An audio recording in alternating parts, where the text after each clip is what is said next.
Salut à tous, j'espère que vous allez bien, on se retrouve aujourd'hui pour une vidéo un petit peu spéciale pour fêter les 500 abonnés sur ma page Instagram et bientôt les 10 000 sur YouTube. Vous avez été très nombreux sur Insta à me poser des questions sur moi-même, sur le PSG et sur le foot en général, donc sans plus attendre, je vous donne toutes mes réponses.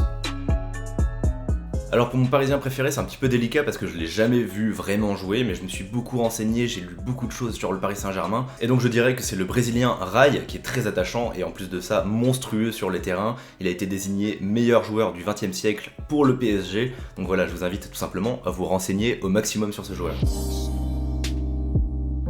Alors j'hésite entre Ressé et Krychowiak. Mais bon, je dirais quand même Ibra, parce que c'est vraiment lui qui a symbolisé le changement d'air, tout simplement. Mais pour le long terme, et je pense qu'on pourra le dire plutôt dans quelques années, je pense que Marquinhos et Verratti sont vraiment de véritables symboles.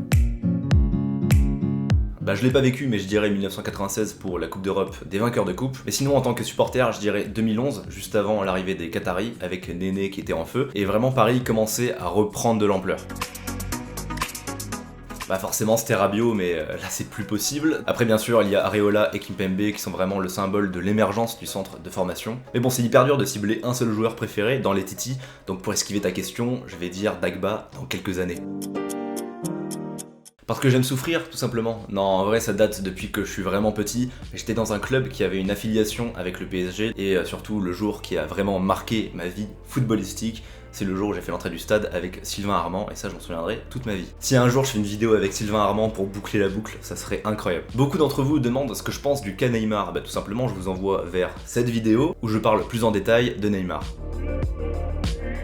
Malheureusement, je ne pense pas, mais j'espère en tout cas un tournant avec le retour de Leonardo, et en tout cas une très bonne dynamique pour la gagner d'ici 5 ans, allez. Et ouais, faut être patient même avec les meilleurs joueurs du monde, tu vois la concurrence avec la Juventus, le Barça, le Real qui vont être incroyables l'année prochaine. Et attention, l'outsider, je l'annonce, Dortmund, il faudra les surveiller.